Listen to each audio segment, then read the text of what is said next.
नमस्कार दोस्तों, smart study IQ में आपका बहुत बहुत स्वागत है। दोस्तों, आज हम इस वीडियो में उत्तराखंड परीक्षा वाणी के वन लाइनर प्रश्नों का भाग सेकंड देखने वाले हैं और इस वीडियो में हम 500 से अधिक प्रश्नों को कवर करने वाले हैं।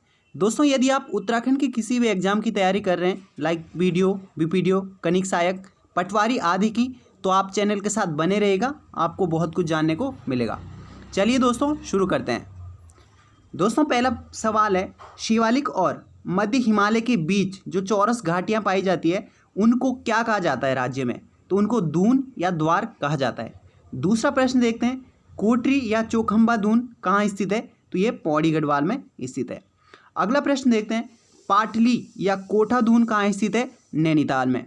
अगला प्रश्न है, राज्य का सबसे बड़ा व प्रसिद्ध द्वार यानी दून कौन सा है? तो वो है देहरादून।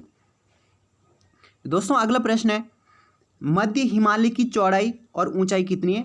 तो इसकी जो चौड़ाई है वो 70 से 100 किलोमीटर है और 1200 से 4500 मीटर जो इसकी ऊंचाई है। और मसूरी पहाड़ी किस श्रेणी में स्थित है? तो मसूरी जो है मध्य हिमालय में स्थित है। अगला प्रश्न है, किस श्रेणी के पर्वत प्री कैम्ब्रियन और पोलियोजोइक चट्टानों से बने हुए हैं? तो ये दोस्तों मध्य हिमालय के बने हुए हैं। दोस्तों, अगला प्रश्न देखते हैं कि कुमाऊं के अधिकांश ताल व पर्वत दक्षिणी ढाल पर स्थित है, कौन सी श्रेणी पे है ये? तो ये मध्य हिमालय श्रेणी पे स्थित है। दोस्तों, अगला प्रश्न देखते हैं, प्राचीन ग्रंथों में बृहद हिमालय को क्या कहा जाता था? यानी महान हिमालय को प्राचीन ग्रंथों में हिमाद्री नाम से जाना जाता था, यानी हिमाद्री मतलब बर्फ का घर। अगला प्रश्न है, शीतोष्ण कटिबंधीय सदाबहार प्रकार के कोणधारी वन कहाँ पाए जाते हैं? तो यह भी मध्य हिमालय श्रेणी में ही पाए जाते हैं। दोस्तों, अगला प्रश्न है, उत्तराखंड का पामीर किसे कहा जाता है? दूधातोली पठार को उत्तराखंड का पामीर कहा जाता है और यह 3 जिले में स्थित है, चमोली, पौड़ी और अल्मोड़ा जिले में। सर्वाधिक ऊंचाई पर 4 चोटियां उत्तराखंड की कौन कौन सी है? तो सबसे ऊंची है दोस्तों नंदा देवी, और फिर है कामेत, और फिर नंदा देवी पूर्वी है, और फिर माणा। यानी सबसे ऊंची चोटी नंदा देवी पश्चिमी है जिसकी ऊंचाई 7817 मीटर है, और कामेट की है 7756 मीटर। ठीक है, और नंदा देवी पूर्वी की है 7434 मीटर, और माणा की है 72 यानी 7272 मीटर। दोस्तों, अगला प्रश्न देखते हैं, वह शिखर जो शिवधाम के रूप में प्रतिष्ठित है और अगर हम उसको भिन्न भिन्न दिशाओं से देखते हैं तो वह दिखाई देता है। ठीक है, तो वो है दोस्तों त्रिशूल पर्वत। कहाँ स्थित है ये? चमोली में स्थित है। दोस्तों, अगला सवाल है, सर्वाधिक ऊंचाई वाली चोटियां किस जिले में सर्वाधिक पाई जाएगी? तो वो चमोली में स्थित है। अगला प्रश्न है, फूलों की घाटी किस हिमालय में स्थित है? तो फूलों की घाटी आपकी महान हिमालय में स्थित है या बृहद हिमालय में स्थित है। और बृहद हिमालय में मूलतः कौन सी जनजाति रहती है उत्तराखंड की? तो भोटिया जनजाति जो है महान हिमालय में निवास करती है। अगला प्रश्न है, रूड़ या रूड़ी को किस और अन्य नाम से जाना जाता है? तो रूड़ या रूड़ी को जाना जाता है ग्रीष्म ऋतु से। दोस्तों, अगला प्रश्न देखते हैं, राज्य में सर्वाधिक और सबसे कम तापमान किन क्षेत्रों में रहता है? तो सबसे अधिक तापमान और सबसे कम जो शिवालिक क्षेत्र में रहता है। और सर्वाधिक वर्षा किस क्षेत्र में होती है? तो यह भी शिवालिक में सर्वाधिक वर्षा होती है। और राज्य के किस क्षेत्र में सर्वाधिक वर्षा होती है? तो नरेंद्र नगर टिहरी में स्थित है, वह भी शिवालिक क्षेत्र में ही स्थित है। नरेंद्र नगर में 318 सेंटीमीटर तक वर्षा होती है। और नरेंद्र नगर कहाँ स्थित है? टिहरी में स्थित है। राज्य में औसतन वार्षिक वर्षा कितनी होती है? औसतन अगर बात करें तो 150 से 200 सेंटीमीटर तक वर्षा होती है वार्षिक। अगला प्रश्न है दोस्तों कि राज्य में दक्षिण से उत्तर की ओर बढ़ने पर वर्षा की मात्रा कैसी होगी? कम होगी या अधिक? तो दोस्तों, अगर हम दक्षिण से उत्तर की ओर जाएंगे तो वर्षा में क्या आएगी? कमी आएगी, यानी घटेगी। अगला प्रश्न है, 2013 में जो किस स्थान पर सर्वाधिक वर्षा हुई थी? तो देहरादून में हुई थी। और 2015 में सर्वाधिक अधिक तापमान जो कहाँ का मापा गया था? पंतनगर नैनीताल का। कितना? 41.5 डिग्री सेल्सियस। और दोस्तों, सबसे न्यूनतम तापमान राज्य में कहाँ है? तो वह है मुक्तेश्वर नैनीताल में, -2.4 डिग्री सेल्सियस तक जाता है। अगला प्रश्न है दोस्तों, राज्य का सबसे ठंडा महीना कौन सा होता है? तो जनवरी। और विंटर लाइन नामक प्राकृतिक घटना कहाँ पे देखने को मिलती है? ये मसूरी में देखने को मिलती है। किस माह में होती है? दिसंबर और जनवरी माह में। और विश्व में विंटर लाइन प्राकृतिक जो घटना है ये विश्व में और किस देश में होती है? तो स्विट्जरलैंड में। धूरा या खाल किसे कहा जाता है? दर्रे को या पास को कहा जाता है। आप दोस्तों कुछ दर्रे देख लेते हैं, जिसमें से दारमा या नवीदुरा दर्रा कहाँ स्थित है? तो पिथौरागढ़ और तिब्बत के मध्य स्थित है। तंजूम दर्रा कहाँ है? चमोली और तिब्बत के मध्य। सांगचोकला उत्तरकाशी और तिब्बत के मध्य। ट्रेल पास पिथौरागढ़ और बागेश्वर के मध्य। और लास्पा पिथौरागढ़ और चंपावत के मध्य है। और सिनला दर्रा दारमा और ब्यास घाटी के मध्य है। और शेंकड दर्रा उत्तरकाशी और हिमाचल प्रदेश के मध्य है। अगला दर्रा है दोस्तों सुंदरडूंगा, यह स्थित है बागेश्वर और चमोली के मध्य। फिर आता है मार्चयोग चमोली और पिथौरागढ़ के मध्य। लिपुलेक पिथौरागढ़ और तिब्बत के मध्य। भ्यूंडार दर्रा है चमोली और तिब्बत के मध्य। किंगरी भिंगरी चमोली में स्थित है, तिब्बत के साथ लगता है।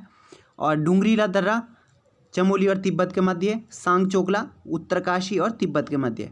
मूलिंगला उत्तरकाशी में है, तिब्बत के साथ लगता है। छलछल आपका तिब्बत और चमोली के मध्य लगता है। और चोरहोती भी चमोली और तिब्बत के मध्य लगता है। अगला दर्रा आता है घाटरलिया दर्रा चमोली और तिब्बत के मध्य। दोस्तों डूंगरीला जो पास है इसका दूसरा नाम कौन सा मिलता है? माणा। जो माणा दर्रा है उसका ही दूसरा नाम डूंगरीला पास है। मानसरोवर यात्रा के लिए किस दर्रे से जाते हैं? तो ये लिपुलेक दर्रे से जाते हैं वर्तमान में। और दारमा व ब्यास घाटी के मध्य कौन सा दर्रा है? सिनला दर्रा स्थित है। अतिवृष्टि आपदा किसे कहते हैं दोस्तों? तो बादल फटने को अतिवृष्टि कहते हैं।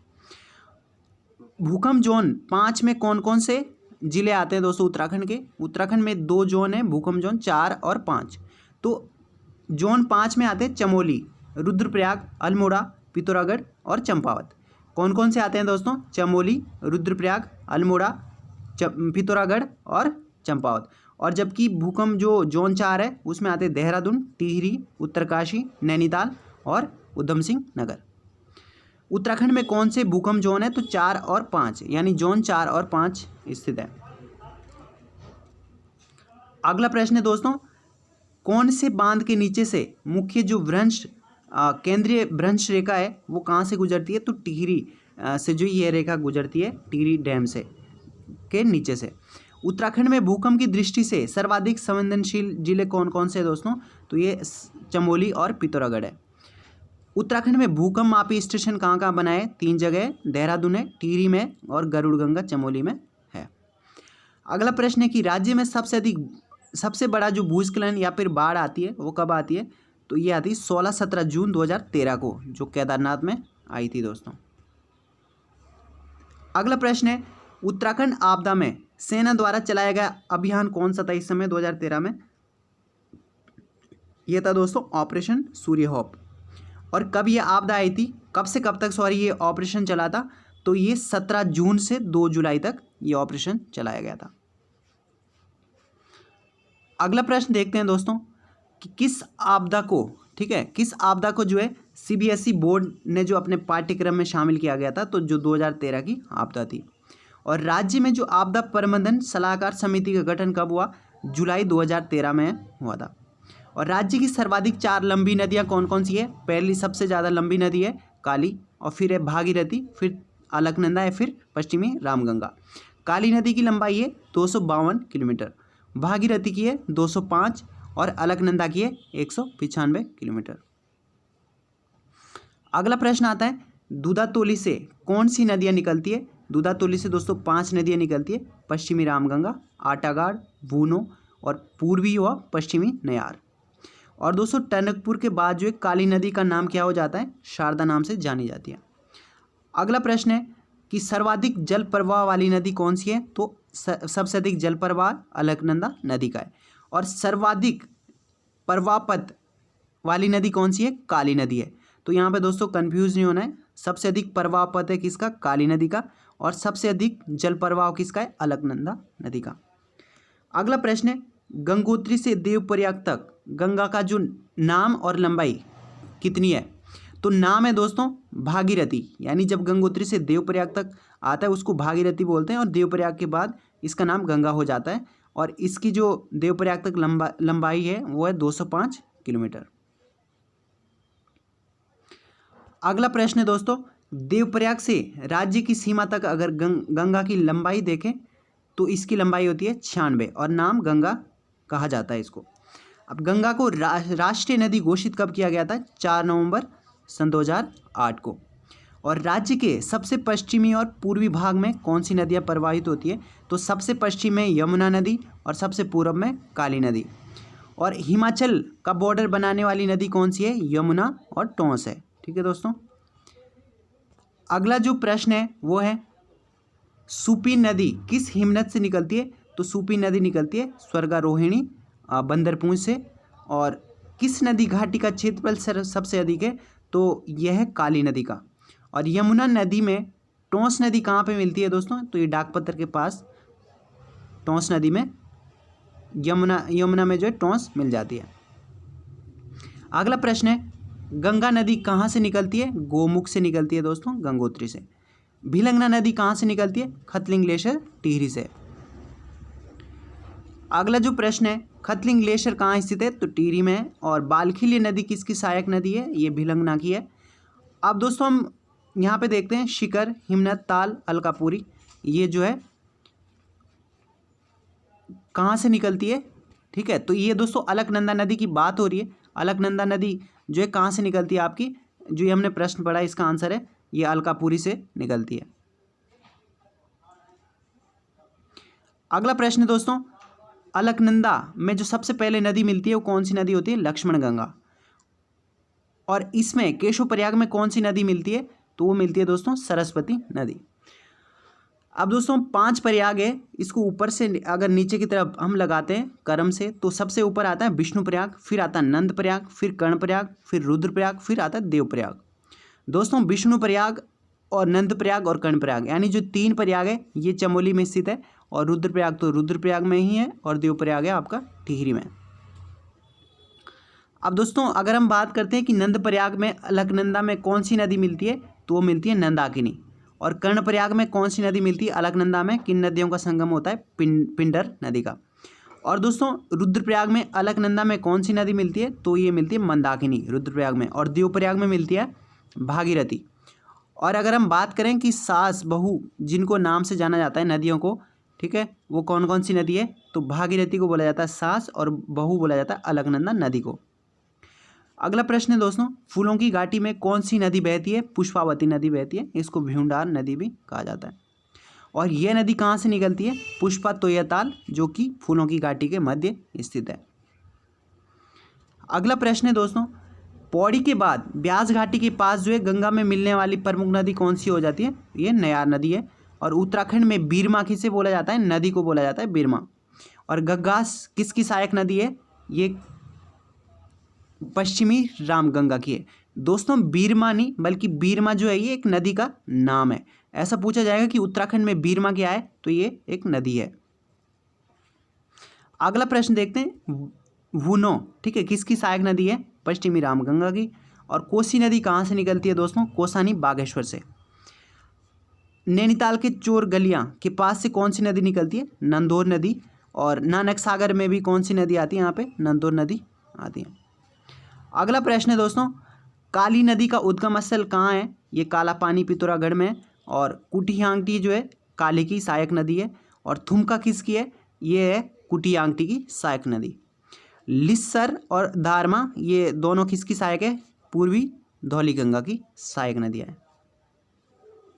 अगला प्रश्न है दोस्तों, गौरी गंगा, ठीक है, गौरी गंगा किसकी सहायक नदी है? काली की। और लुहावती किसकी सहायक नदी है? ये भी काली की है। गोमती किसकी सहायक नदी है? सरयू की है। और गौरी नदी किसकी है? गौरी नदी जो है निकलती है दोस्तों, गौरी नदी मिलम हिमनद से। और पूर्वी रामगंगा किसकी सहायक नदी है? सरयू की, ठीक है। अगला प्रश्न देखते हैं दोस्तों, सेलायांगटी किसकी सहायक नदी है? पूर्वी धौलीगंगा की सहायक नदी है सेलायांगटी। और निरकुट किसकी सहायक नदी है? यह कुटियांगटी की। और लोहावती व लदिया किसकी सहायक नदी है? ये दोनों काली नदी की सहायक नदी है। अगला प्रश्न है दोस्तों, पूर्वी धौली गंगा किसकी सहायक नदी है? ये भी काली की है। और पन्नार अगर पूछा जाए तो ये भी सरयू की सहायक नदी है। और सरयू किसकी सहायक नदी है? ये काली की सहायक नदी है, काली नदी की सहायक नदी। अगला प्रश्न है कि जो रामेश्वर तीर्थ के पास जो है सरयू में कौन सी नदी मिलती है? तो ये पूर्वी रामगंगा यहाँ पे मिलती है। और पूर्वी रामगंगा का उद्गम स्थल कहाँ से है? तो ये पोंटिंग या फिर नामिक हिमनद से पूर्वी रामगंगा नदी निकलती है। और काली नदी की जो अंतिम सहायक नदी है वो है दोस्तों लदिया नदी, ये इसकी अंतिम सहायक नदी है। और बैरल घाट किसकी सहायक नदी है? पूर्वी रामगंगा की। और भुजपत्री घाट किसकी सहायक नदी है? पूर्वी रामगंगा की। दोस्तों अलकनंदा और सरस्वती का संगम जो है कहाँ पे होता है? ये केशव प्रयाग में होता है, ठीक है, माणा गांव के पास। और अलकनंदा और विष्णु गंगा यानी जिसे पश्चिमी धौली गंगा भी बोलते हैं, वो आपस में मिलती है, दोनों नदियाँ ये मिलती है विष्णु प्रयाग में। और अभी हमने देखा था कि अलकनंदा में नंदाकिनी नंद प्रयाग में, और अलकनंदा में पिंडर नदी कर्णप्रयाग में, अलकनंदा में मंदाकिनी नदी रुद्रप्रयाग में, और सास बहू का जो संगम था वो देवप्रयाग में हुआ। यानी भागीरथी और अलकनंदा का संगम देवप्रयाग में होता है। दोस्तों अगला प्रश्न देखते हैं, भागीरथी और भिलंगना का संगम जो है गणेश प्रयाग टिहरी में होता है। और गंगा और चंद्रभागा कहाँ मिलती है? ऋषिकेश में। और मंदाकिनी और धूलघाट अगस्त्य मुनि रुद्रप्रयाग में। और गोरी और काली नदी जौलजीबी पिथौरागढ़ में आपस में मिलती है। अगला जो प्रश्न है दोस्तों वह है सरयू और गोमती नदी कहाँ मिलती है? बागेश्वर में। और काली नदी और कट्टीपानी घाट ये तालेश्वर पिथौरागढ़ में। और सरयू और पूर्वी रामगंगा रामेश्वर पिथौरागढ़ में। और लदिया और राठिया नदी रीठा मीठा साहिब में। और कोसी और गरुड़ नदी बागेश्वर में कोसानी। और यमुना और रिखनार के किनारे क्या है? लाखा मंडल है। और यमुना और टोंस के किनारे ये दोनों नदी कहाँ पे मिलती है? डाकपत्तर में। और भागीरथी और केदार गंगा गंगोत्री में। और मंदाकिनी और सरस्वती जो है केदारनाथ में। और अदृश्य मधुगंगा या क्षीर गंगा या स्वर्ण गौरी नदी है, ये कहाँ बहती है? आपकी केदारनाथ क्षेत्र में। और अलकनंदा व ऋषि गंगा बद्रीनाथ में, ठीक है दोस्तों, अलकनंदा और ऋषि गंगा का संगम जो है बद्रीनाथ में होता है। अब दोस्तों हम देखते हैं कि नदी के तट पे कौन कौन से आपके स्थान हैं। जैसे माणा अलकनंदा के तट पे, गंगोत्री जो है भागीरथी के तट पे, और देवप्रयाग अलकनंदा और भागीरथी के तट पे, और लाखा मंडल यमुना नदी के तट पे, और ऊखीमठ जो है मंदाकिनी के तट पे, और धरासू आपका भागीरथी के तट पे स्थित है। फिर दोस्तों आता है आपका गोपेश्वर अलकनंदा के तट पे, केदारनाथ मंदाकिनी नदी, और तवा घाट आता है काली नदी, और जौलजीबी आएगा तो काली और गौरी के तट पे, और झूला घाट जो है काली नदी पे, और अगस्त्य मुनि है मंदाकिनी नदी पे स्थित। फिर आता है दोस्तों विष्णु प्रयाग अलकनंदा, और नई टिहरी है भिलंगना नदी, और गणेश प्रयाग है भागीरथी नदी के किनारे, और बद्रीनाथ है अलकनंदा के किनारे, और जोशीमठ आता है अलकनंदा के किनारे, कालसी आता है यमुना नदी के किनारे। फिर दोस्तों शिवपुरी जो स्थान है ये आता है गंगा के किनारे, और नंदकेसरी आता है पिंडर के किनारे, कर्णप्रयाग आता है अलकनंदा के किनारे, और गुंजी जो है काली नदी के तट पे, और झेलम पश्चिमी धौली गंगा के तट पे, गौरीकुंड मंदाकिनी के तट पे। दोस्तों यहाँ पे कुछ इंपॉर्टेंट आते हैं आपके जो पूछे जाते हैं, जिसमें से रानी बाग जो है गोला नदी के तट पे, कोसानी कोसी नदी के तट पे, बैजनाथ सरयू नदी के तट पे, और गैरसैंण जो है पश्चिमी रामगंगा के तट पे, और गोचर पूर्वी रामगंगा के तट पे स्थित है। इसके बाद दोस्तों मिलम जो है गौरी गंगा के तट पे, और जौलजीबी गौरी और काली के तट पे, और थल जो है पूर्वी रामगंगा के तट पे स्थित है, और सोमेश्वर आता है कोसी नदी के तट पे। फिर आपके लाल कुआं जो गोला नदी के तट पे, और हल्द्वानी गोला नदी के तट पे। फिर आता है बनबसा जो बनबसा में स्थित है, और आपका बेताल घाट आता है कोसी नदी के तट पे। अगला प्रश्न है दोस्तों, नैनीताल झील की खोज कब और किसने करी थी? तो 1841 में सीबी पी बैरन के द्वारा की गई थी। और नैनीताल जो है कितनी पहाड़ियों से घिरा हुआ है? 7 ऊंची पहाड़ियों से घिरा हुआ है, जिसमें सबसे ऊंची है नैना या चाइना पीक पहाड़ी। और किस पुराण में नैनी झील को जो है त्रिऋषि सरोवर कहा गया है? तो त्रिऋषि सरोवर नैनी झील को जो स्कंद पुराण में कहा गया है। और कुमाऊं क्षेत्र का सबसे बड़ा ताल कौन सा है दोस्तों, वो है भीमताल। कुमाऊं की अगर बात करें सबसे बड़ा ताल भीमताल है। और किस ताल की आकृति त्रिभुजाकार है, तो भीमताल की आकृति त्रिभुजाकार है। और कुमाऊं क्षेत्र का सबसे गहरा जो ताल है वो नौकुचिया ताल है। और कुमाऊं क्षेत्र की जो पहली कृत्रिम झील है वो बैजनाथ झील है, जो कि बागेश्वर में स्थित है। अगला जो प्रश्न है वो है किस नदी पर है बागेश्वर झील स्थित, गोमती नदी पे। दोस्तों अगला प्रश्न देखेंगे हम। और जो ये गोमती नदी पे झील स्थित है हमारी, ठीक है, बैजनाथ झील कहाँ है, बागेश्वर में। और किस ताल की आकृति जो है गोल है, तो ये झिलमिल ताल की आकृति गोल है। कहाँ स्थित है झिलमिल ताल, चंपावत में है। और किस ताल से जो है जल निकासी हेतु 5 सुरंगें बनाई गई है, तो तड़ाक ताल से, जो कि कहाँ स्थित है, अल्मोड़ा में स्थित है तड़ाक ताल। अगला प्रश्न है दोस्तों, द्रोणाचार्य से संबंधित द्रोणताल कहाँ स्थित है, काशीपुर उधम सिंह नगर में। और नल दमयंती ताल कहाँ है, ये नैनीताल में पड़ेगा आपका। और पंचभुजाकार आकार का ये ताल है। सर्वाधिक झीलों और तालों वाला जिला कौन सा है हमारा, ये है चमोली। और गढ़वाल क्षेत्र का सबसे बड़ा और गहरा ताल कौन सा है, सहस्त्रताल। सहस्त्रताल दोस्तों कहाँ स्थित है, ये टिहरी में। और भाई बहनों का ताल किसे कहा जाता है, महासर ताल को। कहाँ स्थित है महासर ताल, टिहरी में। और किस ताल का पानी जो है लाल होता है, तो ये वासुकी ताल का पानी जो है लाल होता है। और कहाँ स्थित है वासुकी ताल, टिहरी में स्थित है। अगला प्रश्न है दोस्तों कि राजहंस किस ताल के समीप हमें देखने को मिलते हैं, मंसूर ताल के समीप। और मंसूर ताल कहाँ स्थित है, टिहरी में। और उबलता हुआ पानी का ताल कौन सा ताल है, पचकंडी ताल या पांचकंडी ताल बोला जाता है। बया ताल जो है पचकंडी बया ताल कहाँ स्थित है, उत्तरकाशी में। और कंकाली ताल का दूसरा नाम क्या है, रूपकुंड, ठीक है, रूपकुंड या रहस्यमयी ताल भी बोलते हैं इसको। कहाँ स्थित है दोस्तों, चमोली में स्थित है। और किस ताल के किनारे जो है सिखों के 10वें गुरु ने तपस्या करी थी, ये था आपका लोकपाल या हेमकुंड झील के किनारे। कहाँ स्थित है ये, चमोली में। और कौन सी झील जो है कितने उससे पहाड़ पर्वतों से घिरा हुआ है, 7 यहाँ पे पर्वत आते हैं, ठीक है, 7 पहाड़ियाँ होती है, इससे ये घिरा हुआ है। अगला दोस्तों, लक्ष्मण गंगा किस झील से निकलती है, लोकपाल झील से, जो हमने अभी देखा है हेमकुंड। और किस ताल से होकर अलकनंदा नदी निकलती है, तो ये सतोपंथ से अलकनंदा नदी निकलती है। और दोस्तों विवेकानंद आश्रम के नज़दीक कौन सा ताल है, श्यामला ताल। अगला जो प्रश्न देखते हैं दोस्तों, अगला प्रश्न है किस ताल के पास सूर्यकुंड और चंद्रकुंड स्थित है, ये सतोपंथ के ही किनारे पे स्थित है। और ये सतोपंथ ताल कहाँ स्थित है, चमोली में है। और गांधी सरोवर का दूसरा नाम क्या है दोस्तों, शरवदी या शरावदी और चोराबड़ी ताल भी से कहा जाता है। और इसमें गांधी जी की अस्थियां जो 1948 में विसर्जित की गई थी। अगला प्रश्न है नंदा देवी मंदिर के निकट कौन सा ताल है, नंदा देवी के निकट है बैनीताल। और फूलों की घाटी के मध्य कौन सा है, लिंगाताल या इसे बोला जाता है आछरी ताल। कहाँ स्थित है ये, चमोली में। नचिकेता ताल कहाँ स्थित है, उत्तरकाशी में। और डोडी ताल कहाँ है, उत्तरकाशी में स्थित है। किस ताल का आकार जो है अंडाकार है, तो ये है दोस्तों भेंक ताल का आकार अंडाकार। भेंक ताल कहाँ स्थित है, रुद्रप्रयाग में। और राज्य की सबसे बड़ी कृत्रिम झील कौन सी है, सुमन सागर या फिर इसे बोला जाता है रामतीर्थ सागर, जो कि कहाँ स्थित है, टिहरी में। अगला प्रश्न है दोस्तों, मनेरी और जोशियाड़ा कृत्रिम झीलें कहाँ हैं, उत्तरकाशी में। और बमक को ही क्या बोला जाता है, ग्लेशियर बोला जाता है। दोस्तों अगला प्रश्न है कि राज्य का सबसे बड़ा जो है ग्लेशियर कौन सा है, या फिर गढ़वाल का भी बोला जाए तो गंगोत्री ग्लेशियर है सबसे बड़ा।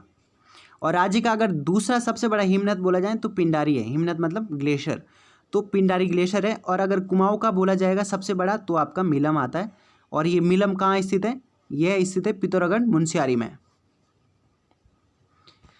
अब दोस्तों कुछ हिमनद और जो है कुंड देख लेते हैं, जैसे सुंदरडूंगा हिमनद यानी सुंदरडूंगा ग्लेशियर बागेश्वर में। और मिलम ग्लेशियर कहाँ है, पिथौरागढ़ में। और पिंडारी ग्लेशियर ये है आपका पिंडारी ग्लेशियर, पिंडारी ग्लेशियर है दोस्तों बागेश्वर, ठीक है। और फिर आता है भट्टा प्रपात कहाँ स्थित है, हार्डी जलप्रपात भी कहाँ स्थित है, टिहरी में आता है, ये मसूरी में स्थित है टिहरी। और वसुंधरा प्रपात कहाँ है, ये है चमोली में। अगला प्रश्न है दोस्तों, बिरती व मुंशियारी जलप्रपात कहाँ है? पिथौरागढ़ में। और अब दोस्तों गर्म जल कुंड देख लेते हैं, जो कि गौरी कुंड आता है रुद्रप्रयाग में, यह भी दोस्तों कैसा है? गर्म जल का कुंड है।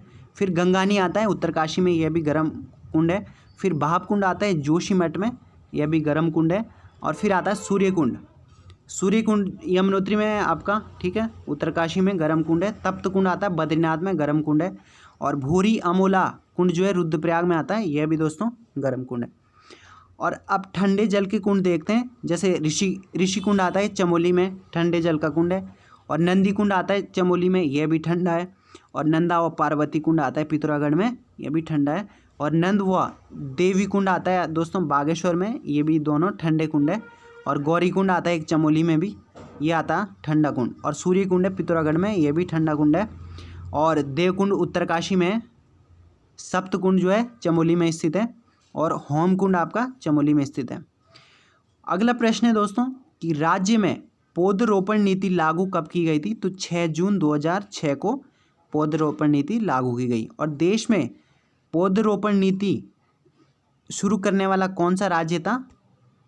तो यह दोस्तों पहला राज्य उत्तराखंड ही था, 6 जून 2006 को लागू की थी। और कुल वन की अगर बात करें, कुमाऊं में कितने प्रतिशत और गढ़वाल में कितने प्रतिशत? तो कुमाऊं में वन पाए जाते हैं आपके 40% और गढ़वाल में है आपका 60%, लगभग 60% है, यानी 59.70।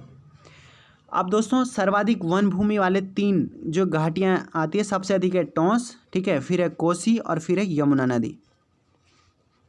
अगला जो प्रश्न है दोस्तों वो है कि सर्वाधिक प्रतिशत वन वाले 4 जिले, प्रतिशत में पूछ रहा है दोस्तों, तो सबसे अधिक प्रतिशत में नैनीताल है, फिर चंपावत है, फिर तीसरे स्थान पे पौड़ी है और फिर है बागेश्वर। और अगर सबसे कम प्रतिशत में पूछे जाएंगे तो सबसे कम है आपका उधम सिंह नगर में, प्रतिशत में भी और सबसे कम वन भी। फिर हरिद्वार आता है, फिर पिथौरागढ़ है, फिर चमोली है।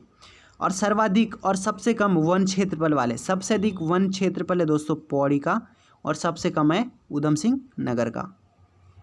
दोस्तों अगला प्रश्न देखते हैं कि सर्वाधिक जो वन क्षेत्रफल वाले 3 जिले हैं, तो सबसे अधिक वन क्षेत्रफल पौड़ी में, फिर उत्तरकाशी में, फिर आपका नैनीताल में। और सबसे कम वन क्षेत्रफल वाले 3 जिले, सबसे कम है दोस्तों उधम सिंह नगर में, फिर है हरिद्वार में और फिर है रुद्रप्रयाग में, यानी नीचे से ऊपर को, कम से ऊपर को। और गढ़वाल क्षेत्र के कुल वन क्षेत्र का सर्वाधिक भाग कहाँ पे है? तो ये पौड़ी में स्थित है। और कुमाऊं में सबसे अधिक कहाँ है? तो नैनीताल में स्थित है। अब अगर पूछा जाए दोस्तों कि सबसे अधिक सघन वन कहाँ, किस जिले में? पूरे उत्तराखंड में, नैनीताल में। और सबसे अधिक खुले वन कहाँ है? तो ये पौड़ी में। अगला प्रश्न है दोस्तों, राज्य में जो उष्ण कटिबंधीय आर्द्र पतझड़ वन किस ऊंचाई पे पाए जाते हैं? ये तो ये 1500 से मीटर की ऊंचाई, 1500 से अधिक मीटर की ऊंचाई में ये पाए जाते हैं। और कोणधारी वन जो है 900 मीटर से 1800 मीटर की ऊंचाई पे पाए जाते हैं। और पर्वतीय शीतोष्ण वन जो है 1800 मीटर से 2700 मीटर तक पाए जाते हैं। अगला दोस्तों टुंड्रातुल्य वनस्पतियाँ हैं, ये 36,000 मीटर से आपकी 4800 मीटर तक, 3600 मीटर से 4800 मीटर तक पाई जाती है। और एल्पाइन जो घास के मैदान है, इनको क्या कहा जाता है दोस्तों? बुग्याल या प्यार या बीडो, ये बुग्याल या प्यार कहा जाता है इनको।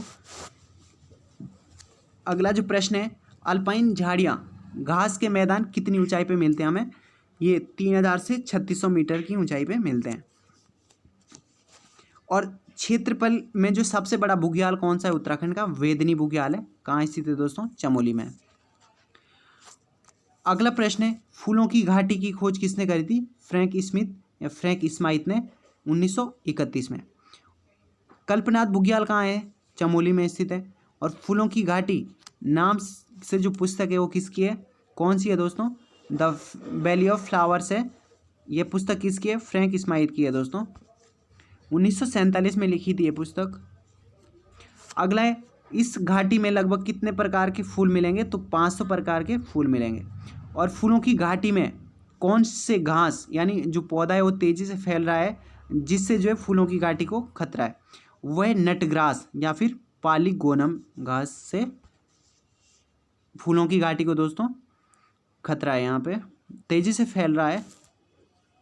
अगला जो प्रश्न है वो है किस बुग्याल को स्कीइंग केंद्र के रूप में विकसित किया जा रहा है? तो औली बुग्याल को।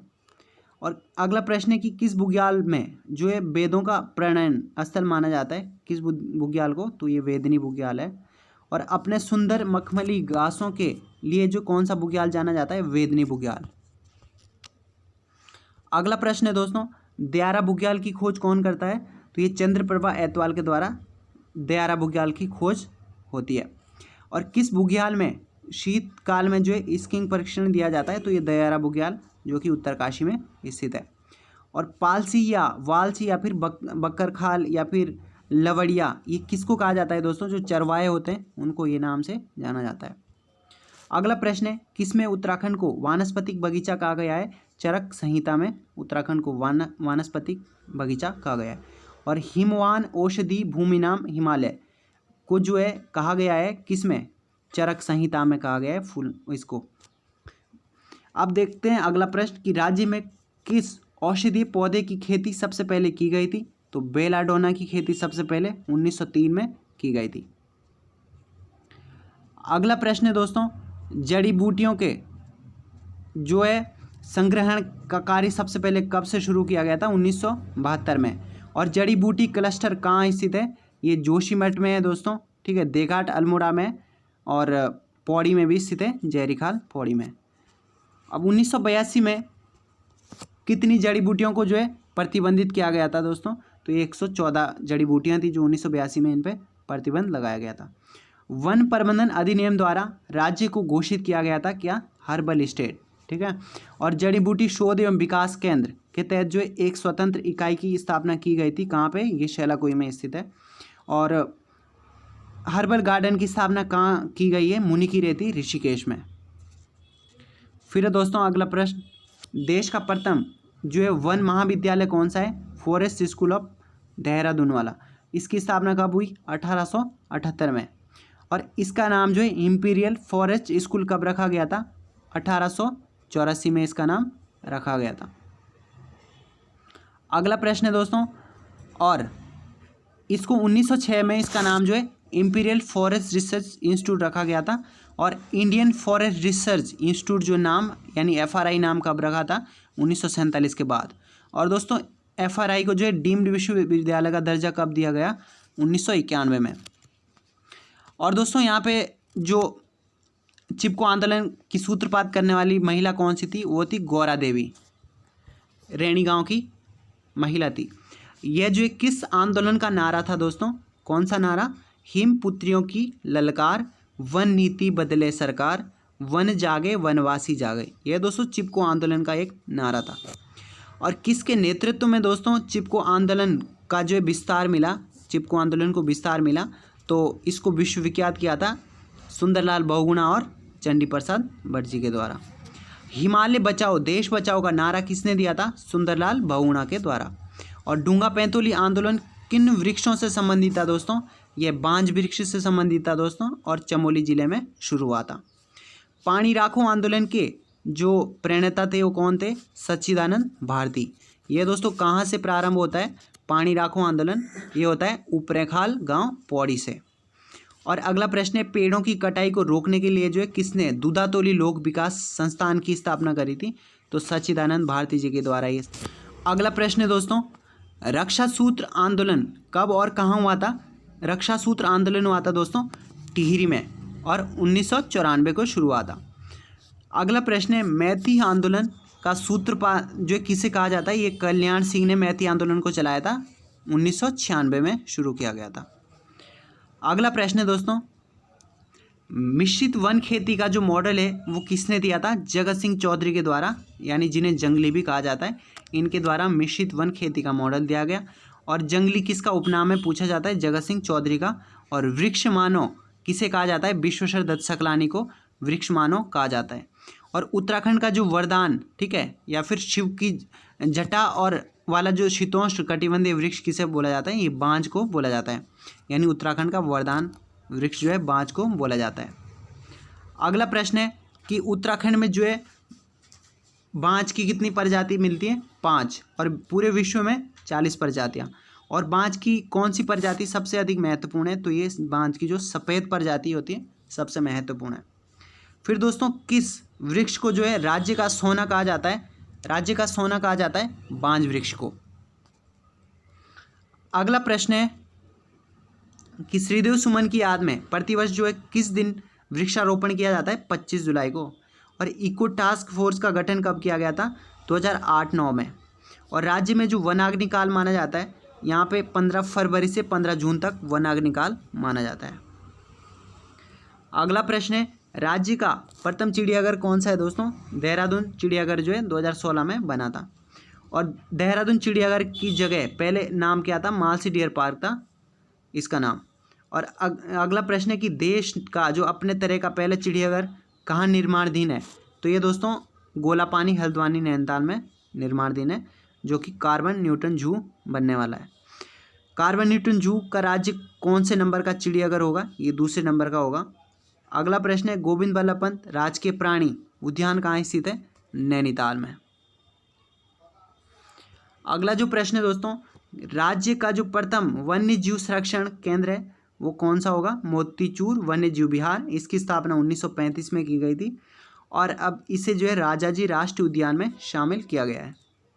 अगला प्रश्न है भारत एवं एशिया का प्रथम राष्ट्रीय उद्यान कौन सा है? यह कॉर्बेट राष्ट्रीय उद्यान है। इसकी स्थापना 8 अगस्त 1936 को हुई। कहाँ स्थित है दोस्तों? नैनीताल और पौड़ी में कॉर्बेट राष्ट्रीय उद्यान है। और इसके जो किसके नाम पे पड़ा है? गवर्नर हेली के नाम पे ये इसका नाम पड़ा था इसके बाद। और फिर स्वतंत्रता के बाद जो है यानी 1947 के बाद रामगंगा नेशनल पार्क इसका नाम रखा गया। और 1957 के बाद जो है जिम कॉर्बेट पे ये नाम रखा गया, जिम कॉर्बेट राष्ट्रीय उद्यान। जिम कॉर्बेट राष्ट्रीय उद्यान के जो मध्य कौन सा दून है? इसके अंदर है दोस्तों पाटली दून। अगला प्रश्न देखते हैं दोस्तों, कॉर्बेट के मध्य जो कौन कौन सी नदियाँ निकलती है? तो कोसी और ढेला नदी। और सबसे अधिक भागों वाला जो उद्यान है वो कौन सा है? कॉर्बेट है। और देश में जो घनत्व के मामले में पहला स्थान है कॉर्बेट राष्ट्रीय उद्यानों का, यानी बाघों के मामले में।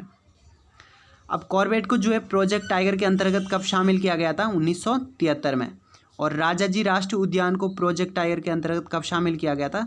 2015 में। अगला जो प्रश्न है कॉर्बेट राष्ट्रीय पार्क के जो वन्य जीव प्रतिपालक है वो कौन है? MS धोनी। और कब से बनाया गया इनको? 2010 से। अगला प्रश्न किस उद्यान में एशियाई हाथी मिलते हैं? हमारे राजाजी नेशनल पार्क में। और एलिफेंट सफारी का किस उद्यान में उपलब्ध है? आप राजाजी राष्ट्रीय उद्यान में। अगला प्रश्न है फूलों की घाटी और पुष्पवती राष्ट्रीय उद्यान किन पर्वतों के मध्य स्थित है? ये नर और गंधमादन के बीच स्थित है। पुष्पावती नदी कहाँ से बहती है? फूलों की घाटी से। और फूलों की घाटी की खोज कब और किसने करी थी? फ्रैंक स्माइथ ने 1931 में। नंदा देवी राष्ट्रीय उद्यान की स्थापना चमोली में होती है 1982 में। और गंगोत्री राष्ट्रीय उद्यान की उत्तरकाशी में 1980 में। इसके बाद दोस्तों गोविंद राष्ट्रीय उद्यान की स्थापना हमने देखी उत्तरकाशी 1980 और गंगोत्री राष्ट्रीय उद्यान उत्तरकाशी में स्थित है 1989 में। और राजाजी राष्ट्रीय उद्यान जो है देहरादून और पौड़ी और हरिद्वार यानी 3 डिस्ट्रिक्ट में स्थित है। इसकी जो स्थापना होती है 1983 में होती है। सर्वाधिक हाथी और 12 सींगों वाला राष्ट्रीय उद्यान कौन सा है? राजाजी। और एशियाई हाथियों के लिए जो है राजाजी ही प्रसिद्ध है।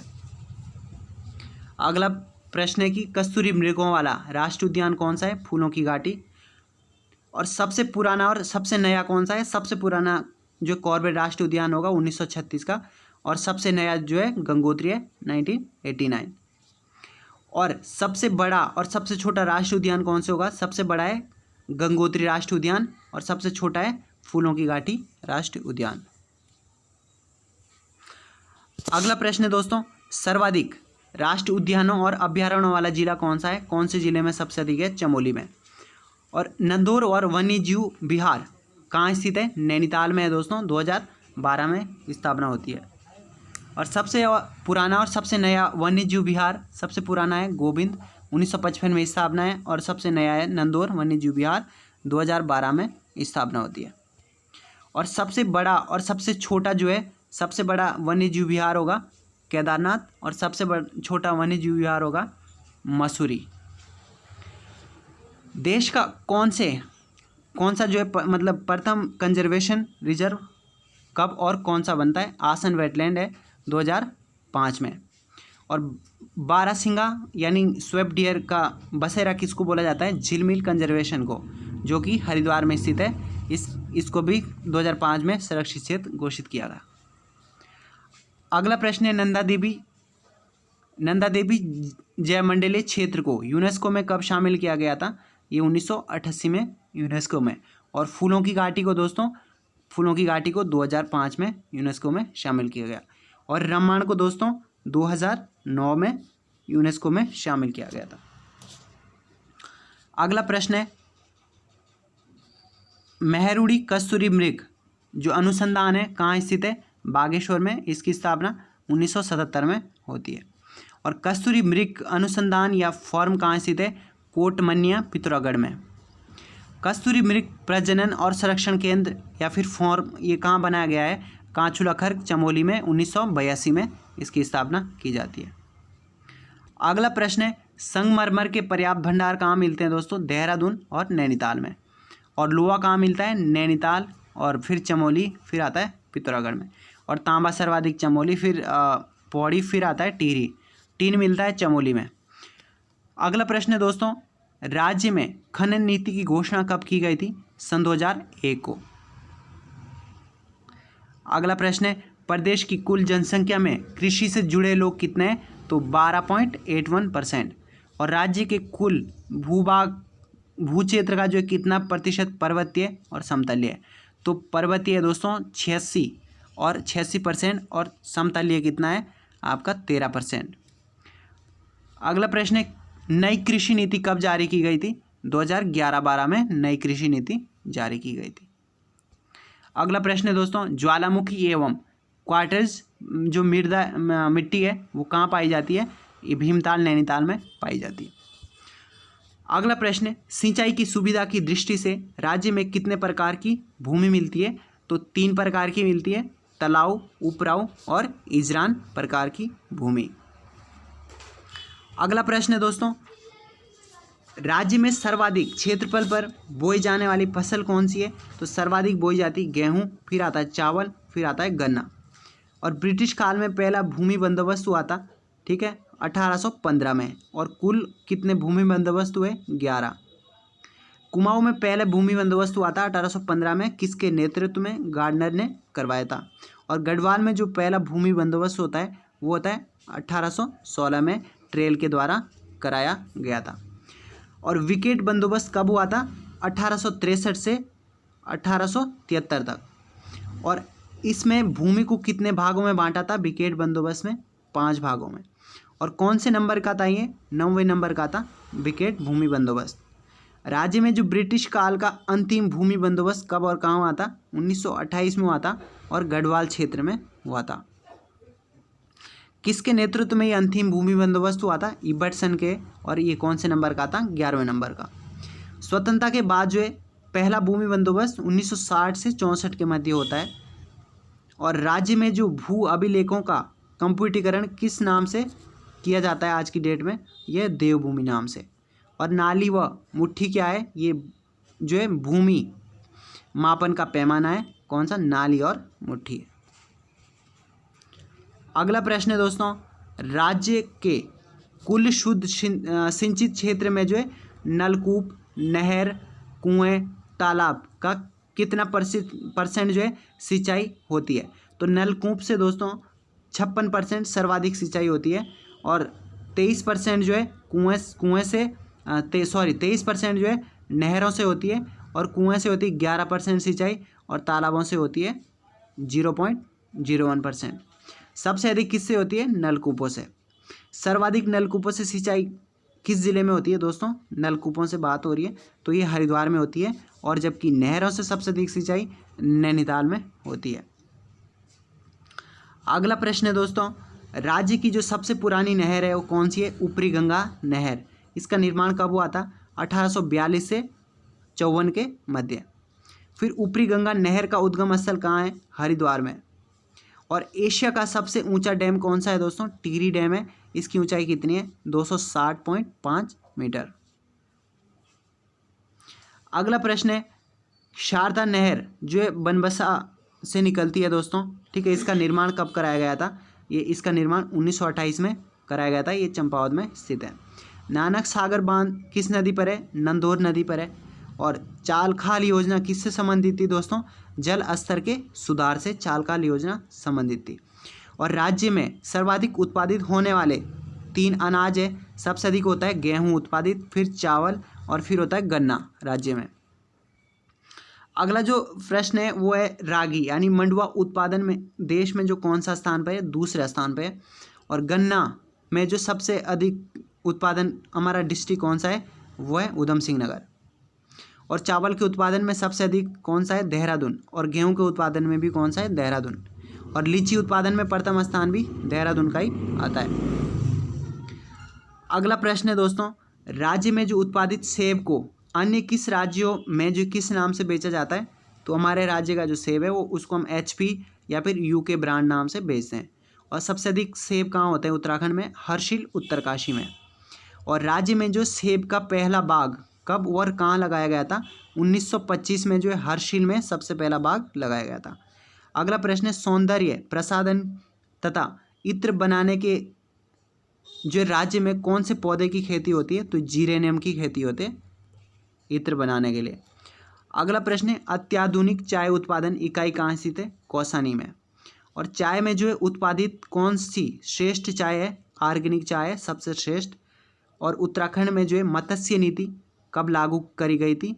और लागू करने वाला पहला राज्य उत्तराखंड ही था, सन 2002 में लागू की गई थी।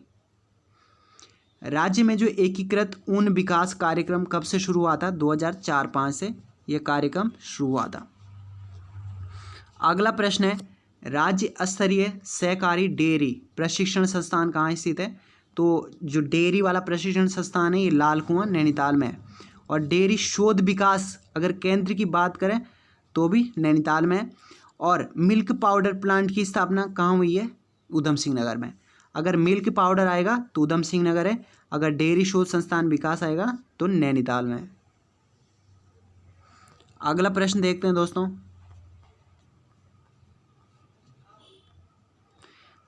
ब्यागेश्वर जो आपका शहर है, ठीक है, यानी अब हम देखने वाले हैं प्राचीन नाम, ठीक है। प्राचीन नाम देखते हैं दोस्तों, यानी बागेश्वर का प्राचीन नाम क्या था? ब्यागेश्वर। और ठीक है, और नीलगिरी भी बागेश्वर का ही कहा जाता था। भागनाथ भी बागेश्वर का ही प्राचीन नाम मिलता है। और सौर क्षेत्र पिथौरागढ़ का प्राचीन नाम। और रामनगर या रामजी नगर रामनगर का, या फिर रेमजे नगर भी इसका ही मिलता था। कोटदुरा या कूटदर ये जो है दोस्तों कोटद्वार का नाम मिलता है। और कालों का डांडा लैंसडाउन का नाम मिलता है। और श्री क्षेत्र या श्रीपुर जो है श्रीनगर का नाम, या फिर ब्रह्मपुर क्षेत्र भी श्रीनगर का ही प्राचीन नाम मिलता है। सौम्यकाशी और बाड़ाहाट उत्तरकाशी के नाम मिलते हैं। और पुनाड़ या रुद्रावत, ठीक है, पुनाड़ या रुद्रावत रुद्रप्रयाग के नाम मिलते हैं। केदारखंड जो है गढ़वाल क्षेत्र को कहा गया है। और कुर्मांचल या मानसखंड जो है कुमाऊं क्षेत्र को कहा गया है। गोविशाणपुर नाम जो है काशीपुर का मिलता है। और बख्शी जो है नानकमत्ता का पुराना नाम है। पृथ्वीपुर या शिवभूमि जो है देहरादून को कहा जाता है। अगला कुब्जा मक्र, ये जो है ऋषिकेश को बोला जाता है। और शिव की राजधानी या कपिलाश्रम या देवद्वार हरिद्वार को कहा जाता है। मयूरपुर और मायापुरी और काउपिलो या कुपिलो कहाँ किसको बोला जाता है? हरिद्वार को। धनुष तीर्थ या त्रिहरी गणेश प्रयाग टिहरी को बोला जाता है, इसका पुराना नाम है। अगला है इंद्रप्रयाग या सुदर्शन क्षेत्र देवप्रयाग का पुराना नाम है। मणिभद्रपुरी माणा गांव का पुराना नाम है। और बद्रिकाश्रम के मिलते हैं हमें योगसिद्धा, विशाला, नर नारायण आश्रम, मुक्तिप्रदा और बद्रीवन। योशी या ज्योतिर्मठ जो है जोशीमठ का पुराना नाम मिलता है। और बलना, ठीक है, बलना जो है कोसानी का पुराना नाम है। मोतेश्वर, ठीक है, मोतेश्वर जो है मुक्तेश्वर का है। और द्रोण घाटी जो है दून का पुराना नाम मिलता है। फिर दोस्तों कर्णवासम जो है कण्वाश्रम का मिलता है चौकी घाट वर्तमान नाम, और लोकपाल या दंड पुष्करणी तीर्थ जो है हेमकुंड का नाम मिलता है, और राम क्षेत्र जो है अल्मोड़ा को कहा जाता था। अब दोस्तों उपनाम देख लेते हैं राज्य में। जैसे उत्तर का वाराणसी किसको कहा जाता है? बागेश्वर को। सरोवर नगरी किसको कहा जाता है? नैनीताल को। कॉर्बेट का प्रवेश द्वार किसको बोला जाता है? ढिखाला। और उत्तर का काशी बोला जाता है उत्तरकाशी को। ठीक है, उत्तर का वाराणसी बागेश्वर है और उत्तर का काशी क्या है? उत्तरकाशी। संस्कृत नगरी बोला जाता है हरिद्वार और ऋषिकेश को। और पर्यटकों की जो नगरी है वो कौन सा है? रानीखेत है। और भारत का स्विट्जरलैंड किसको बोला जाता है दोस्तों? ये कौसानी को बोला जाता है। और गोल्डन वैली बागेश्वर को बोला जाता है। और हिमालय की द्वारिका या मीठी मूलियों का क्षेत्र किसको बोला जाता है? ये द्वाराहाट अल्मोड़ा में स्थित है, इसको बोला जाता है। मंदिरों की नगरी किसको बोला जाता है? द्वाराहाट को। और गढ़वाल का द्वार कोटद्वार। और कुमाऊं का द्वार किसे कहा जाता है? काठगोदाम को। और बाल मिठाई का घर किसे बोला जाता है? अल्मोड़ा को। और दोस्तों सैनिक नगर या वन नगर किसे बोला जाता है? देहरादून को। और संत नगरी या गंगा नगर ऋषिकेश को बोला जाता है। और चार धामों का द्वार किसे बोला जाता है? हरिद्वार को। अच्छा, सेतु नगर या उत्तर भारत का केरल किसे बोला जाता है? हरिद्वार को। और पूर्व का वेनिस या स्वर्ण द्वार किसे बोला जाता है? हरिद्वार को। और तीर्थ नगरी भी हरिद्वार को कहा जाता है। और गायत्री तीर्थ शांति कुंज हरिद्वार में स्थित है। और मूर्तियों का भंडार किसे बोला जाता है? लाखा मंडल को। और भारत का एडिनबरा किसे बोला जाता है? मसूरी को। और गंगोत्री और यमुनोत्री का जो है मंदिरों का प्रवेश द्वार किसको बोला जाता है? मसूरी को। गर्म पानी गंगानी उत्तरकाशी में स्थित है। और भूकुंड कहाँ है? बद्रिकाश्रम इसका पूरा नाम मिलता है। और जौहर का प्रवेश द्वार मुंशियारी को कहा जाता है जौहर का प्रवेश द्वार। अगला जो है दोस्तों दूध का कटोरा किसे बोला जाता है? दूध का कटोरा बोला जाता है दूधा तोली को। या भ्यूंडार गंगा पार्क या फिर फ्रैंक स्माइथ पार्क, ये फूलों की घाटी को कहा जाता है। अगला दोस्तों स्वर्ग में इंद्र का उपवन। ठीक है, स्वर्ग में इंद्र का उपवन या नंदन कानन या फिर अलका, ये सारे उपनाम मिलते हैं फूलों की घाटी के। और केदार ज्यों जो है थल केदार को कहा जाता है केदार ज्यों, जो कि पिथौरागढ़ में स्थित है। और रंगीलो बैराट जो है उत्तर दक्षिण अल्मोड़ा का कुछ क्षेत्र आता है, उसको बोला जाता है रंगीलो बैराट। ठीक है, अल्मोड़ा का कुछ क्षेत्र है। और फल उद्यान का देश किसे बोला जाता है? चौबटिया को बोला जाता है, अल्मोड़ा में स्थित है। ओम पर्वत या छोटा कैलाश किसको बोला जाता है? जो आदि कैलाश है हमारा पिथौरागढ़ में, उसको बोला जाता है ओम पर्वत या छोटा कैलाश। जौहर क्षेत्र का प्रवेश द्वार किसको बोला जाता है? तो मुंशियारी को कहा जाता है। और विश्व का उच्चतम पुरातात्विक स्थल कौन सा है दोस्तों? सबसे उच्चतम पुरातात्विक स्थल ये रूपकुंड है, चमोली में रूपकुंड। अगला प्रश्न है दोस्तों वाइट वाटर वांडर, ये कहाँ स्थित है? कोडियाला टिहरी में। और सिखों का जो कैलाश मानसरोवर यात्रा है, ठीक है, वो बोली जाती है हेमकुंड को। राज्य सरकार द्वारा जो किन दो वर्षों को जो पर्यटक वर्ष घोषित किया गया था, तो पर्यटक वर्ष 2001 और 2015 को राज्य सरकार द्वारा घोषित किया। और राज्य सरकार ने जो है नई जो पर्यटन नीति है दोस्तों, पर्यटन नीति केवल 26 अप्रैल सन 2001 को इसकी घोषणा की गई थी। अगला प्रश्न है दोस्तों कि राज्य में जो पर्यटन के लिए जो विकास के लिए किस मॉडल को अपनाया गया था? सिंगापुर मॉडल को। ठीक है, और Park of the Great Arc का विकास कहाँ किया जा रहा है दोस्तों? ये सर्वे ऑफ इंडिया जो देहरादून में यहाँ पे किया जा रहा है, Park of the Great Arc का विकास। अगला प्रश्न है सेंटर फॉर जो है इकोनॉमिक, ठीक है, इको टूरिज्म और सस्टेनेबल लिवलीहुड कहाँ स्थित है? ठीक है, ये रामनगर नैनीताल में। ऑपरेशन केदार किसके द्वारा चलाया गया है? ठीक है, या जा रहा है? कर्नल अजय कोटियाल के द्वारा ऑपरेशन केदार चलाया जा रहा है। सर्वाधिक पर्यटकों का जो आकर्षित करने वाला राष्ट्रीय उद्यान है वो क्रम से लिखने हैं दोस्तों। तो सबसे अधिक पर्यटक कहाँ आते हैं? कॉर्बेट में, फिर आते हैं राजाजी नेशनल में, फिर आते हैं फूलों की घाटी में। और ऊंचाई के चलते जो है, ठीक है, ऊंचाई के अनुसार जो चारों धामों को बढ़ते ऊंचाई के क्रम में लगाना है। ठीक है, गंगोत्री, फिर है बद्रीनाथ, फिर है यमुनोत्री, फिर है केदारनाथ।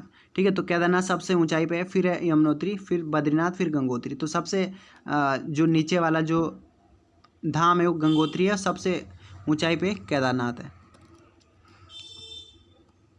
अगर दूरी के आधार पे बात करेंगे, जो धामों की दूरी है कहाँ से, हरिद्वार से, तो सबसे अधिक दूरी है बढ़ते क्रम में, सबसे अधिक नज़दीक कौन सा, यमुनोत्री, फिर आता है केदारनाथ, फिर आता है गंगोत्री, फिर आता है बद्रीनाथ, सबसे दूर स्थित है बद्रीनाथ। और नर नारायण पर्वत कहाँ स्थित है दोस्तों, ये जो बद्रिकाश्रम के निकट स्थित है। और आदि गुरु शंकराचार्य की तपस्थली जो है नरसिंह मंदिर और वासुदेव मंदिर कहाँ स्थित है, आपका जोशीमठ में स्थित है। अगला प्रश्न देखते हैं दोस्तों,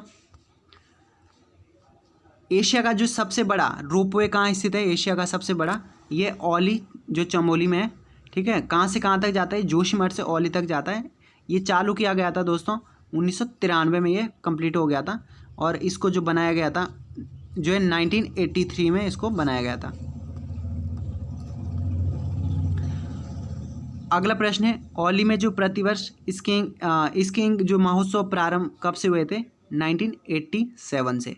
और अंजनी माता का मंदिर कहाँ स्थित है, औली में ही स्थित है। और पूर्णागिरि जो पीठ है इसकी स्थापना किसने और कहाँ की गई थी, आदि गुरु शंकराचार्य के द्वारा जो है पूर्णागिरि पीठ की स्थापना जोशीमठ में की गई थी। और नरकंकाल के लिए प्रसिद्ध जो कुंड या फिर रहस्यमय कुंड कौन सा है, रूप कुंड है। और शीतकाल में जो यमुनोत्री की जो डोली है कहाँ रहती है, खरसाली में, ठीक है, शीतकाल में यमुनोत्री की। और शीतकाल में गंगोत्री की डोली कहाँ रहती है, मुखवा गांव में, हर्षिल में। और अगला प्रश्न हम देखते हैं कि भूमियाल घंटाकर्ण मंदिर है कहाँ है, माणा गांव में। और बद्री विशाल माता मूर्ति कहाँ है, माणा गांव में। शीतकाल में बद्री विशाल की जो डोली है कहाँ रहती, बद्रीनाथ जो हमारा बद्रीनाथ धाम है उसकी डोली नरसिंह मंदिर जोशीमठ में रहती है। अब पंचबद्रियों के नाम है दोस्तों, जैसे बद्रीनाथ है, व्रत बद्री है, योग या मतलब ध्यान बद्री है, आदि बद्री है और भविष्य बद्री है। ये सारे के सारे पंचबद्री कहाँ स्थित है, चमोली में। पंच केदार है दोस्तों, जिसमें से केदारनाथ है, मद्महेश्वर है, तुंगनाथ है, रुद्रनाथ है और कल्पेश्वर। ये 5 केदार है। रुद्रप्रयाग जिले में स्थित केदार 3 है दोस्तों, इसमें से जैसे केदारनाथ है, मद्महेश्वर है, तुंगनाथ है। केदारनाथ में दोस्तों शिव के पृष्ठभाग की पूजा होती है, मद्महेश्वर में नाभि की पूजा होती है, तुंगनाथ में भुजाओं की पूजा होती है। और दो केदार हमारे चमोली में स्थित है, रुद्रनाथ और कल्पेश्वर नाथ। रुद्रनाथ में जो है आपकी मतलब फेस की पूजा होती है, ठीक है। और कल्पेश्वर में आपकी केश की पूजा होती है। अब शीतकाल में जो है केदार भगवान व मद्महेश्वर भगवान के दर्शन कहाँ होते हैं, ओंकारेश्वर मंदिर ऊखीमठ में जो है केदारनाथ की डोली रखी जाती है। और किस पंच केदार के जो पट जो है साल भर खुले रहते हैं, तो एक कल्पेश्वर के खुले रहते हैं। और पंच केदारों को प्रथम केदार, दूसरा केदार और तीर्थ केदार आदि में क्रम में लगाने, तो सबसे पहला जो है केदारनाथ है, फिर मद्महेश्वर है, ठीक है, फिर तुंगनाथ है, फिर रुद्रनाथ है, फिर कल्पेश्वर नाथ है। तो सबसे पहले आपका केदारनाथ, फिर मद्महेश्वर, फिर तुंगनाथ, फिर रुद्रनाथ, फिर कल्पेश्वर है। इसके बाद दोस्तों कहाँ पे किसकी पूजा होती है, तो हमने देखा था कि केदारनाथ में शिव के पृष्ठभाग की पूजा, मद्महेश्वर में जो है मध्य भाग यानी नाभि की पूजा होती है। और अगला दोस्तों हमने देखा था कि तुंगनाथ, ठीक है, तुंगनाथ में जो है भुजाओं की पूजा होती थी, रुद्रनाथ में मुख की पूजा और कल्पेश्वर नाथ में यानी शिव के केश या जटाओं की पूजा होती है। और पंच केदार में जो है पंच में पितृ तीर्थ के रूप में प्रसिद्ध कौन सा केदार है, तो ये रुद्रनाथ है, जिसको बोला जाता है ये पितृ तीर्थ के रूप में जाना जाता है। अगला प्रश्न है दोस्तों, ब्रह्म कमल के लिए प्रसिद्ध केदार कौन सा है, तो ये रुद्रनाथ जो है ब्रह्म कमल के लिए प्रसिद्ध है। शिव पार्वती का विवाह स्थल किस कहाँ माना जाता है, त्रिजुगी नारायण में। और पंच प्रयागों के नाम लिखने हैं दोस्तों, तो पहला जो प्रयाग है विष्णु प्रयाग है, फिर नंद प्रयाग है, फिर कर्ण प्रयाग है, फिर जो है रुद्र प्रयाग है, फिर आपका देव प्रयाग है।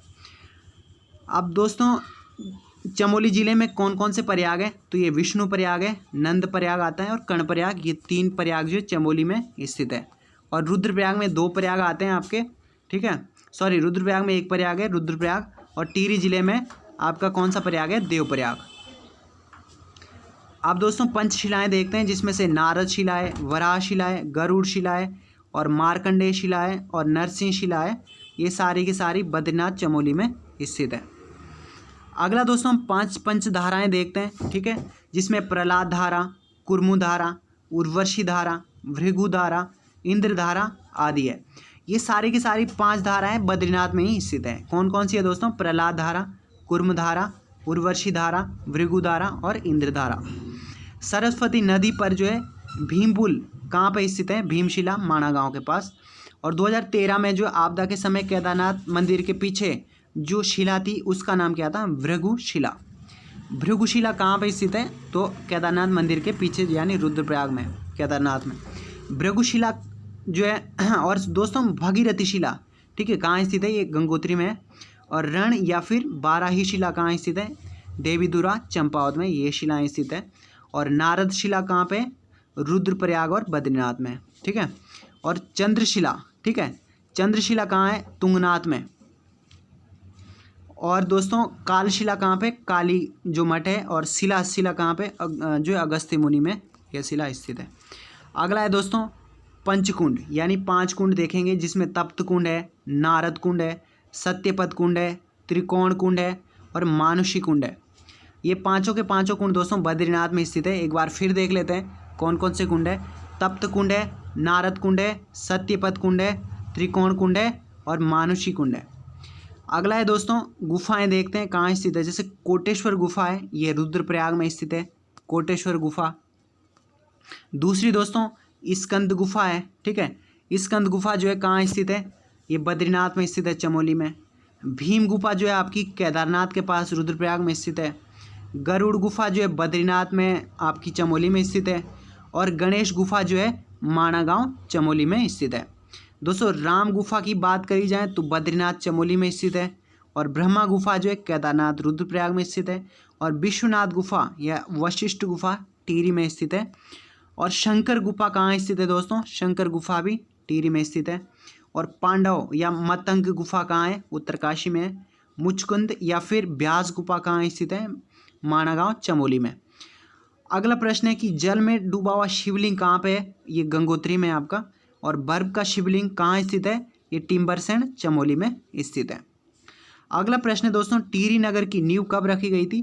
30 दिसंबर 1815 को। और टिहरी डैम जो है कब डूबा था दोस्तों? तो 29 अक्टूबर जो है 2005 को पूर्ण तरीके से ये टिहरी में डूब गया था। और नैनीताल जिले की सबसे ऊंची चोटी कौन सी है? नैना पीक, या जिसे चाइना पीक भी कहा जाता है। और पर्वतीय फल बाजार के रूप में कौन प्रसिद्ध है? इसे जाना जाता है भुवाली, ठीक है, यानी जो नैनीताल में भुवाली है इसको पर्वतीय फल बाजार के रूप में प्रसिद्ध है। गुलाब घाटी कहाँ स्थित है? काठगोदाम नैनीताल में दोस्तों गुलाब घाटी स्थित है। और कॉर्बेट का जो प्रवेश द्वार है वो ढिखाला नैनीताल में स्थित है। और ब्राइट एंड कॉर्नर नामक प्रसिद्ध पर्यटक स्थल कहाँ पे है? ये अल्मोड़ा में स्थित है। सिद्धपीठ जो विंसर महादेव मंदिर है ये कहाँ पे स्थित है दोस्तों? थलीसैंण पौड़ी में। और दोस्तों भद्रकाली शक्तिपीठ कहाँ स्थित है? बागेश्वर में। और चामू या चोमुह देवता जो है किसका देवता माना जाता है? पशुओं का देवता। और चौमुह अगर मंदिर पूछा जाए तो पंचेश्वर चंपावत में। विविध फल बागान के लिए प्रसिद्ध कौन सा स्थान है? जालना अल्मोड़ा में स्थित है। ये विविध फल बागानों के लिए प्रसिद्ध स्थान है। और फल उद्यान का देश किसे जाना जाता है? तो चौबटिया को, जो कि अल्मोड़ा में स्थित है, फल उद्यान का देश कहा जाता है। अगला प्रश्न है दोस्तों उत्तराखंड का जो है 5वां धाम किसे कहा जाता है? जागेश्वर को, अल्मोड़ा को। और 124 जो मंदिरों का समूह है वो कहाँ स्थित है? जागेश्वर में स्थित है। सोमेश्वर महादेव मंदिर का जो निर्माण है 700 ईस्वी में किसने कराया था? राजा सोमचंद के द्वारा यह मंदिर का निर्माण कराया गया। और प्रसिद्ध लंदन फोर्ट किला कहाँ स्थित है? ये पिथौरागढ़ में स्थित है। और प्रसिद्ध महाकाली का जो मंदिर है वो गंगोलियाट पिथौरागढ़ में है। और हरिद्वार किन 2 पर्वतों के बीच है? बिल्व और नील पर्वत के मध्य। हरिद्वार स्थित हर की पौड़ी जो हर की पैड़ी है इसका निर्माता कौन है? राजा विक्रमादित्य है, जिन्होंने अपने भाई जो है भृतहरि की याद में बनाया था। और हरिद्वार की जो अधिष्ठात्री देवी जो है कौन सी है इनकी? माया देवी है। और 180 जो फीट ऊंचा भारत माता मंदिर कहाँ स्थित है? हरिद्वार में। इसका जो निर्माण 1983 में किया गया था। अगला प्रश्न है दोस्तों, हजरत अलाउद्दीन अहमद साबिर की जो दरगाह है वो कहाँ स्थित है? ये पिरान कलियर रुड़की में। और रोवर्स केव यानी चोरों की गुफा जिसे बोलते हैं वो कहाँ स्थित है? गुज्जू पानी देहरादून में। मसूरी की जो सबसे ऊंची चोटी है कौन सी है? गन हिल पहाड़ी। और ऋषिकेश में जो स्वर्ग आश्रम की स्थापना किसने और कब करी थी? तो इसकी स्थापना 1967 में महर्षि महेश योगी के द्वारा की गई थी, जिन्होंने मतलब 84 कुटिया भी इसका निर्माण भी इन्होंने कराया था। और इसे जो है 1985 में बंद होने के बाद, ठीक है, पर्यटकों के लिए खोला गया था 8 दिसंबर 2015 को। दोस्तों इसी का नाम 84 कुटिया होगा, ठीक है। राम लक्ष्मण, ठीक है, झूला पुल जो है किन दो जिलों को जोड़ता है आपस में? देहरादून और पौड़ी को। फूलों की घाटी जैसी दूसरी घाटी है दोस्तों चिनाब घाटी, यह भी चमोली में स्थित है। और राज्य में जो सबसे अधिक, ठीक है, राज्य में सर्वाधिक ऊंचाई पर स्थित जो मंदिर है वो कौन सा है? तुंगनाथ है दोस्तों, रुद्रप्रयाग में। और सबसे प्राचीन, जो प्राचीन मंदिरों में राज्य का सबसे बड़ा मंदिर कौन सा है? गोपेश्वर का जो शिव मंदिर है वो सबसे बड़ा है। और कालिदास की जन्मस्थली कविल्टा रुद्रप्रयाग में। और रघुनाथ मंदिर कहाँ स्थित है? ये जो आपका देवप्रयाग में स्थित है। और किस शैली में बना हुआ है दोस्तों? द्रविड़ शैली में बना हुआ है, शंकराचार्य के द्वारा बनाया गया है। तो दोस्तों आई होप आपको वीडियो पसंद आई होगी। तो दोस्तों अगर आपको वीडियो पसंद आई तो लाइक शेयर ज़रूर करिएगा। जल्दी ही जो है नेक्स्ट पार्ट में मिलते हैं। धन्यवाद।